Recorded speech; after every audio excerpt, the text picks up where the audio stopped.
Dun dun dun! Hi guys, welcome to the Rusty Beauty's Garage.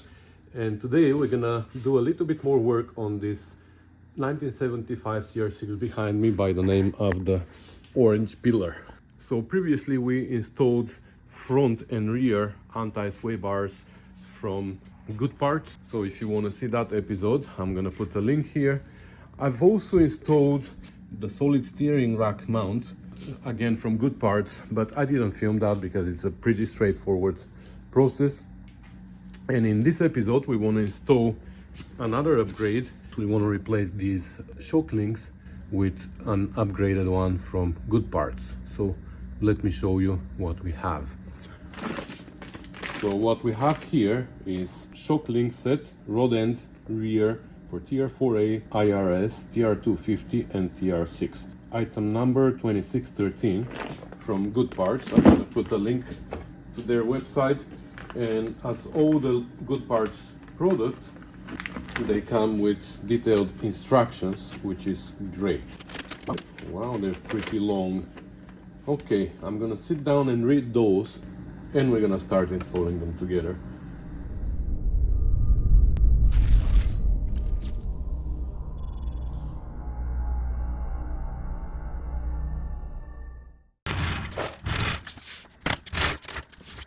Okay, as a beginning, let's take the old one out. For this reason, we're gonna lift the trailing arm up until it clears here the bump stop.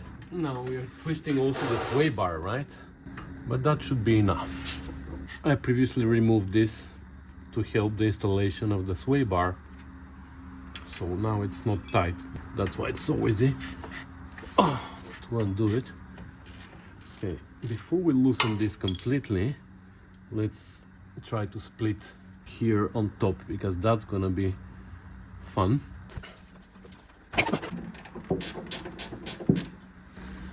Let's see if this ball joint splitter is gonna work. Maybe different setting. Really? Oh, okay. Right?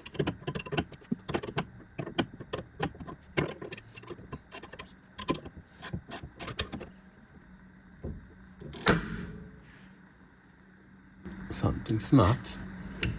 I hope it's the taper. So now we can remove this completely.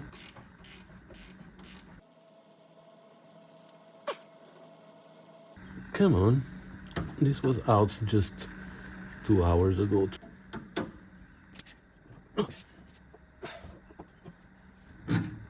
And just like that, our old one is out. And you can see why we're replacing it, because this rubber here goes bad all the time. The upgraded GoodParts one doesn't use rubber, so eliminates this problem. So the instructions say that the length is adjusted and tightened here, so it shouldn't need any adjustment.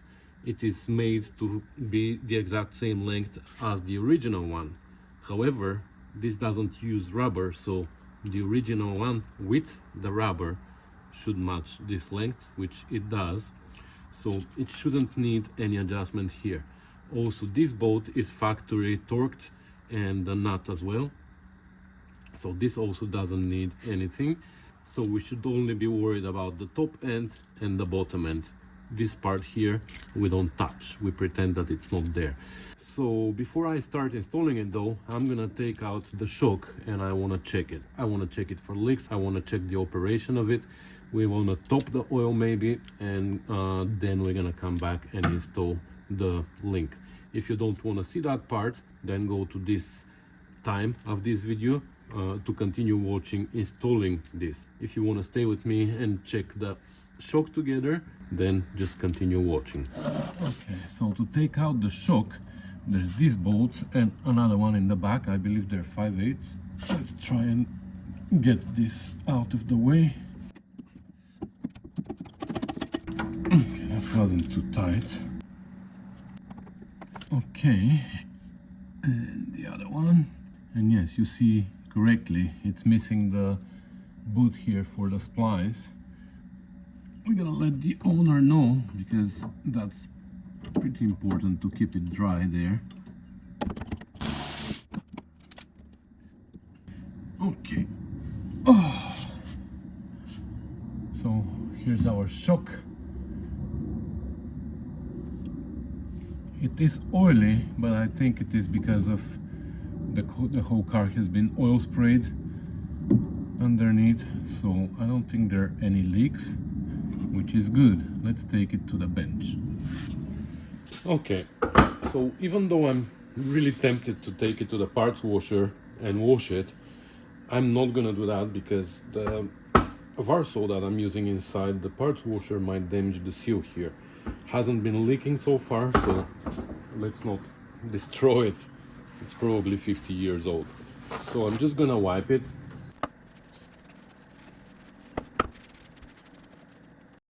That's clean enough. So let's first explain how it works. There's two chambers here, two cylinders with pistons inside, and they are connected at the bottom here through a valve, which valve is here. So this valve allows fluid to travel between the two chambers, but at a certain rate. It doesn't allow it to travel too fast. There's pistons in both chambers. When one goes down, the other one goes up, and the opposite, when this one goes down, this one goes up. So the fluid needs to travel from one chamber to another all the time. And of course, the two pistons are connected with connecting rods to something like a crankshaft. It's not really crankshaft, it's a camshaft, I guess, at the top, which is attached to this lever. So the lever lifts one piston up while pushing the other piston down, and then the other way. So the inspection should consist of course, leak check to see if it is leaking from here, from this seal, and also around this plug here, because this is the plug where the valve is. And if there's no leaks, that's the other test that you do.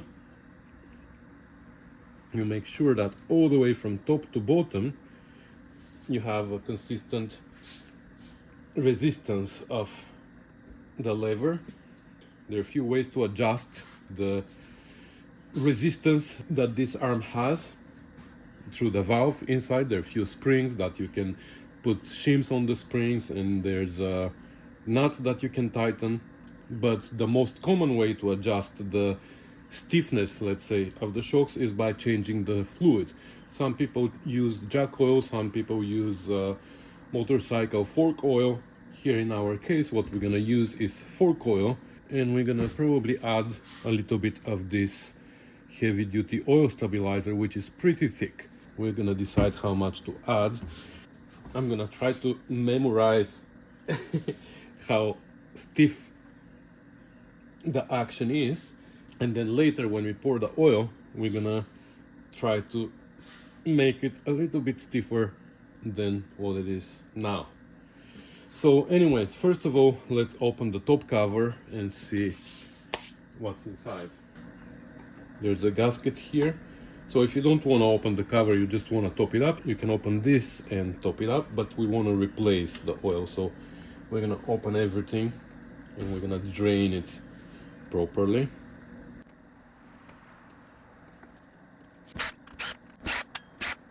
You have to be careful with this gasket because we don't have another one. Okay, good. And it's actually full, so anyway, you can see here that's the cam shaft, if you want to call it, with the connecting rod that pushes one piston down, pulls the other one up.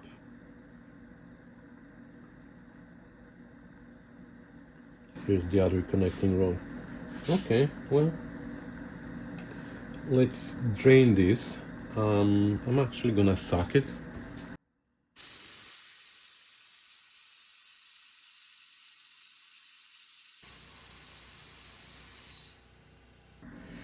Okay, and now we're gonna take this valve out and we're gonna drain the rest of the oil from here. You need an imperial adjustable wrench, not metric or Whitworth. Let me clean here before I take it out so I don't introduce garbage inside.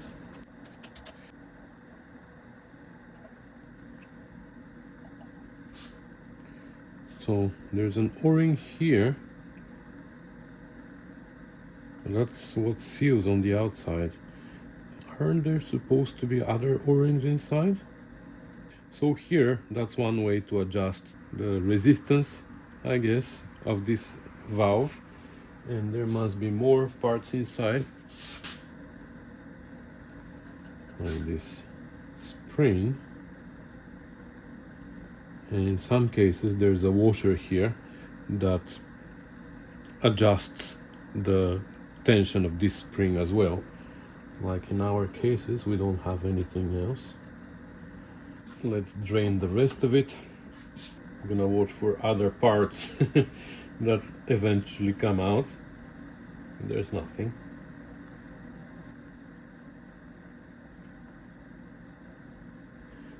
Like this.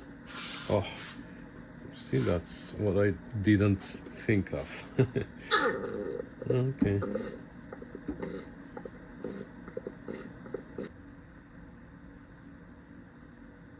I don't think I'm gonna disturb this O-ring here since it wasn't leaking.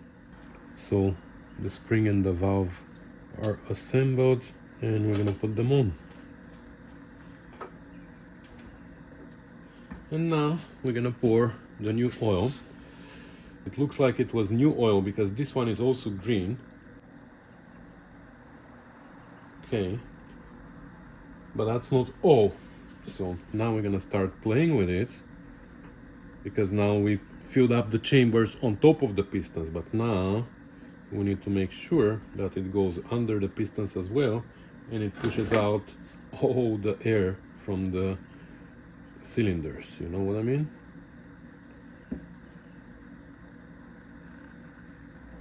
You know what? We should actually open this and let some of the air go out, you know.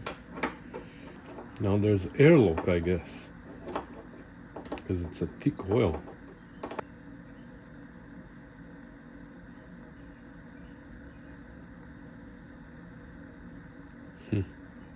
Okay, that was a mistake. We should fill it from the bottom first. So for this reason, I'm gonna put the cover on and we're gonna flip it. That should hold for now. So let's fill it from here.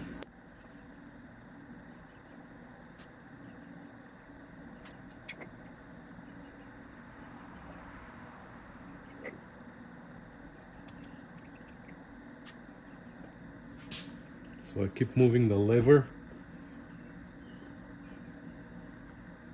and you can actually see from here. Let me show you now. As I'm moving the piston, you see where the oil is coming from this chamber into the valve chamber.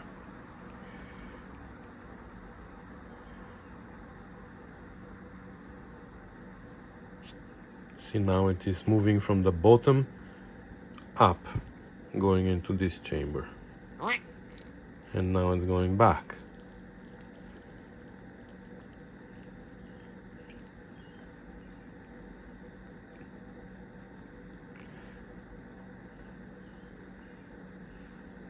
Okay, so now in this position with the lever all the way down, now the bottom piston is all the way this way, this piston is all the way open, and now by filling it here to the top, we should also be able to fill this here, unless there's still air in it.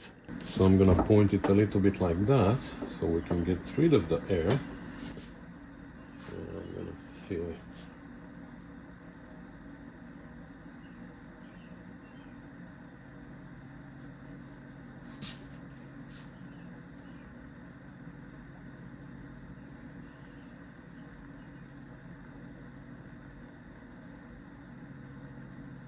And now this way the piston is all the way this way, so it pushed all the air out, supposedly. And now we shouldn't have any more air. And you know what? I'm not gonna fill it anymore, because now when we put the valve in, it's gonna probably push some of the oil out. The volume of the valve needs to go somewhere. There you go. I knew it. Made more mess. So I don't know how the oil travels from above the piston to the bottom of the pistons. Not really sure about that, but there must be a little hole somewhere that allows it. So now we're gonna open the top again. Let's actually see how. Oh, it's actually pretty tight now. Yeah, I think it is pretty much the same strength as before. So we're gonna add very little of this heavy duty oil stabilizer to make it a little bit tighter than this. Actually, yeah, we're gonna fill the chamber to the top with this now. This is pretty thick stuff. This is like honey. And now let's work it back and forth, make sure that we get rid of all the air everywhere, which I think we don't have anymore. Now it's gonna take a while for the oil to mix with the stabilizer. Yeah, looks like there's no more air, so we're gonna put the cover back on and we're good to go. Now a little bit of brake clean.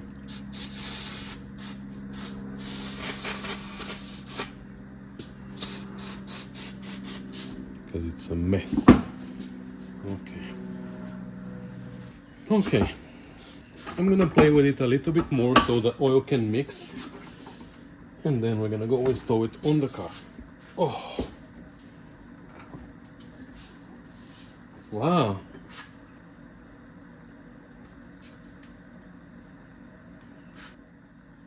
Well, it's good. Okay, let's go install it back on the car and continue with replacing our link installation here. I'm gonna say it one more time. We don't need to touch this bolt. It's been torqued to the correct spec. We don't need to adjust the length here. It's been adjusted and the gem nut has been tightened there.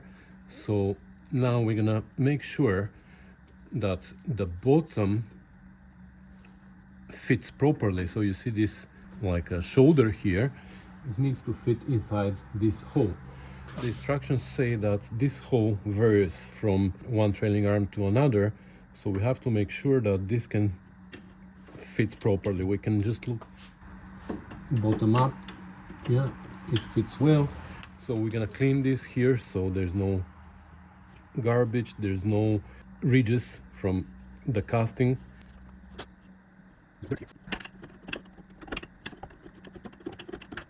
So how it's gonna go there is this clevis should not be oriented like this, front to back. It needs to be side to side. Obviously that's how the bow joints are tightened too. We need to have this way, right? So there's no other way. However, we're not gonna start with the bottom, we're gonna start with the top. Now here there is a special nut on this side that allows for this motion, you see? We're not gonna take it out for now, it's gonna stay there. We should take this side now out, and we're gonna put the taper inside. And we're gonna put back this nut. Oops. Come back. Get back to where you once belonged. Okay, so now we have to tighten this, and we're taking a 5/8 wrench and a 5/8 socket.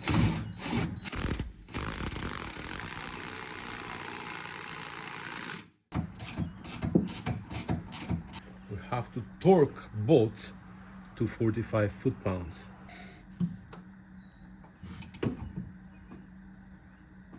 Wow. Okay.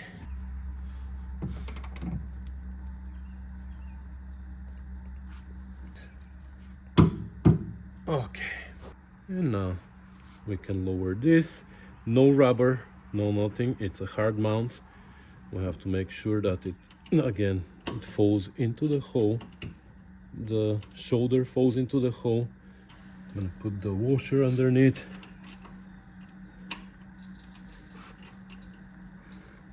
The nut.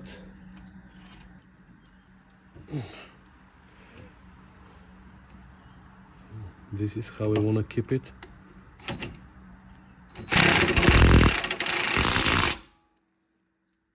Is this good now? Now we have to torque this one to 40 foot-pounds.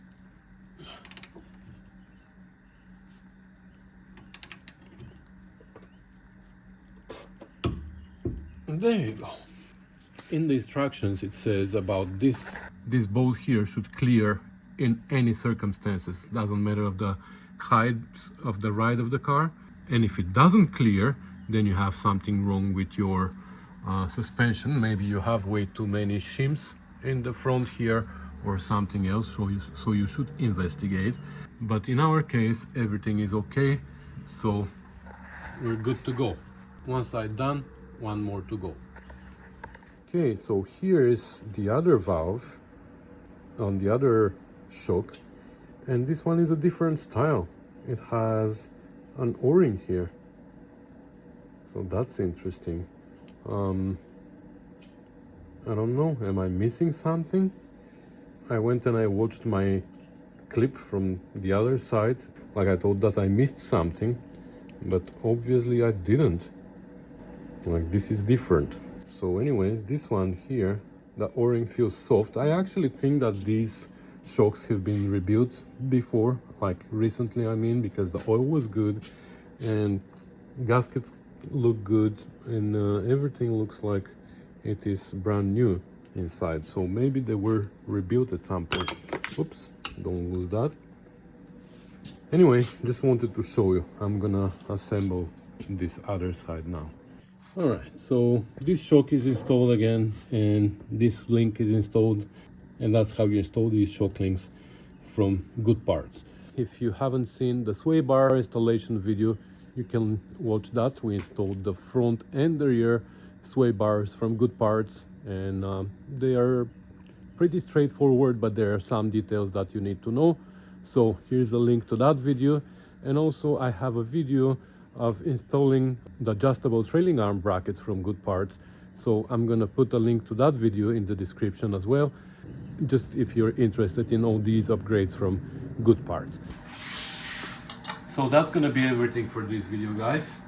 Thank you so much for watching, for commenting, for subscribing, sharing and supporting the channel on Patreon or via PayPal, or even by sending me parts and tools for free and giving me free cars. Really appreciate it, guys. Thank you so much. We're gonna torque that when we put it down. Oh my god, I put the center cap upside down. You distracted me. Thank you so much. I'll see you in the next one. Bye.